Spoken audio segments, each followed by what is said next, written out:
1. Today we will be case mapping Case 5, Matilda Nagao. Just some disclaimers and reminders before we start. Number 1, you must be thinking, wow, this map looks so huge, but don't worry, we'll go through it step by step. Number 2, the purpose of this video is to go through the process of making a case map, not necessarily to teach you about Matilda Nagao. So we will not be going through every little detail of this map, and we'll be more emphasizing tips for case mapping. Number 3, we have done this video according to the way we would do a case map of Matilda Nagao. A case map should be a study tool for you and or your group, so everyone's map will look slightly different, so don't be alarmed if your map doesn't look the exact same as ours. Just do what helps you learn the best. And last but not least, feel free to watch this video as many times as you want. We just ask that you please make sure that if you're watching this video, you have completed the pre-video survey. Okay, now to get on to this case.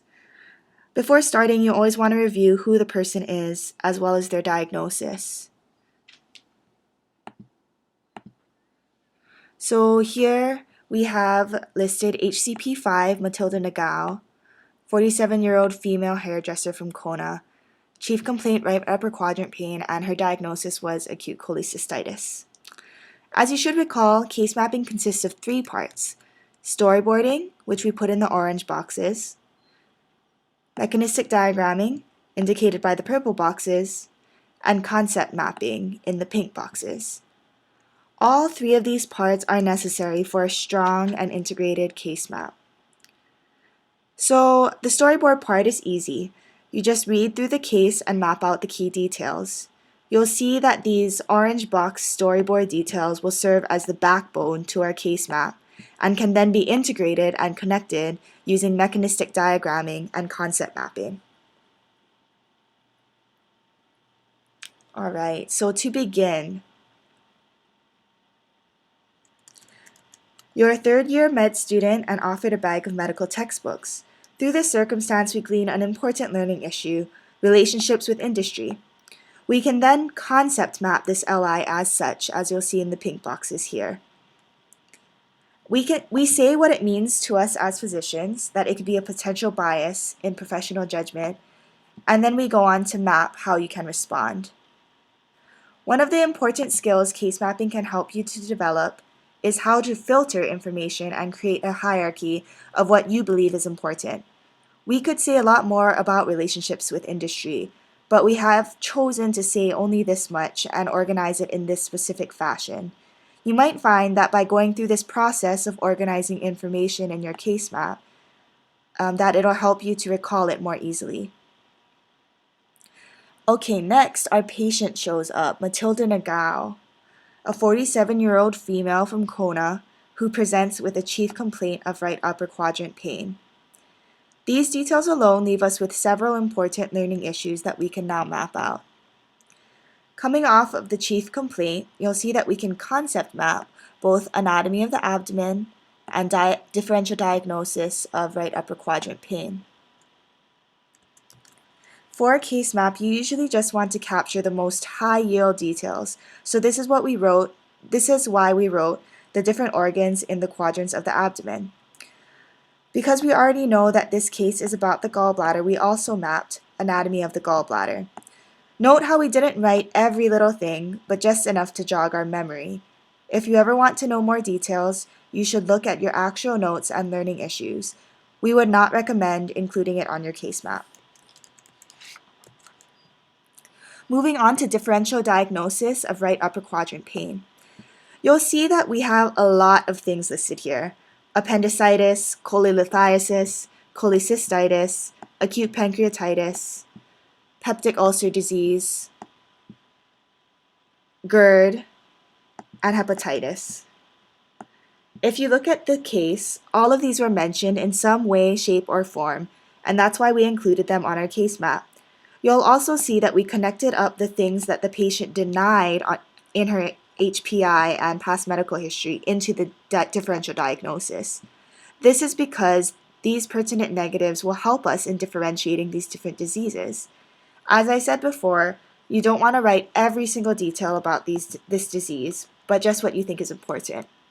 In this case, we included the etiology, causes, symptoms, and types of disease when applicable. Now we've come to the patient interview, the history of present illness, past medical history, and patient profile. This is the fun part because this interview, along with the physical exam findings and lab results, will give us the basis to map out the pathogenesis and pathophysiology of the disease itself. So this is where we see lots of these purple boxes come into play. Here we have listed out all of the storyboard details that we thought were relevant. Past pain characterization, in which we can map out some details of the pathophysiology of cholelithiasis. Her most recent attack this morning, which was different and more severe than the rest, and as we should know, indicates an acute cholecystitis. And last but not least, the fact that she tried and failed to see a doctor in Kona, in which we can concept map physician shortage in Hawaii. So let's go through our thought process for how we mapped out the pathophysiology of this disease, acute cholecystitis. For this part, you want to ask questions about why she had these symptoms, and then be able to explain the disease process through your map. In this case, we already knew that her past pain was caused by the passing of gallstones, but we wanted to map out why her pain is brought on by eating fatty foods. So we'll start here from pain is brought on from eating fatty foods. So after Ms. Nagao eats these foods, cholecystokinin, or CCK, is released, which causes contraction of the gallbladder. This would cause any gallstones in the gallbladder to get expelled into the cystic duct, causing the pain that we call biliary colic. And this is what has caused Ms. Nagao's previous pain episodes.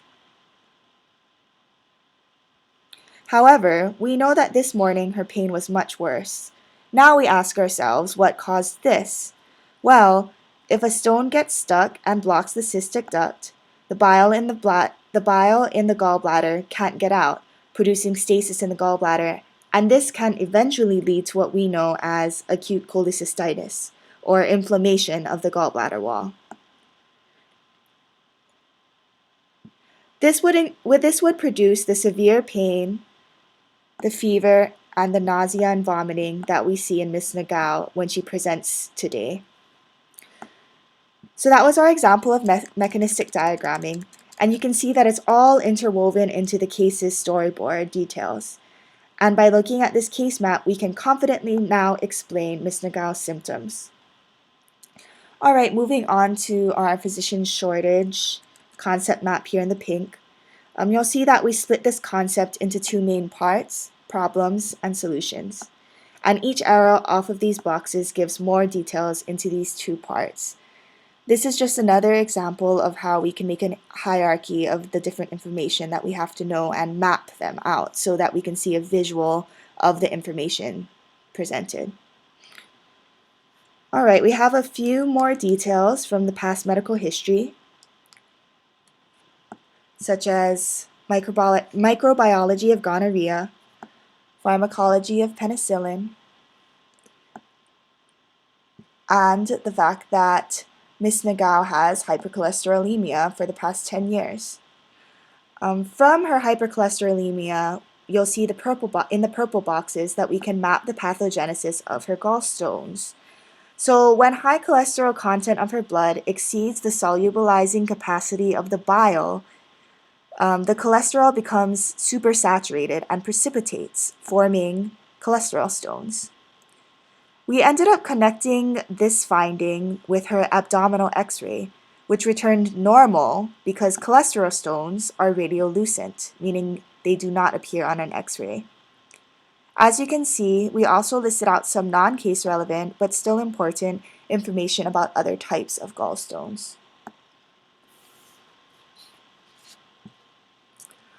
In the patient profile, we pick up on even more learning issues: domestic violence, the Affordable Care Act, and the Prepaid Health Care Act of Hawaii. These are all pretty straightforward, so we didn't have to list too many details. Notable findings on her physical exam include healing bruises, linking back to domestic violence, and tenderness in her right upper quadrant upon palpation, possible mass upon palpation, and Murphy's sign. Here we can trace all of these findings back to the inflammation of the gallbladder wall.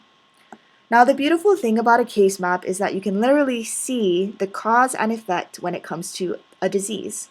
So here from the inflammation of the gallbladder wall, we can just count these 4 arrows and see that it causes these 4 different findings. After the physical exam, you always want to order tests to confirm your diagnosis.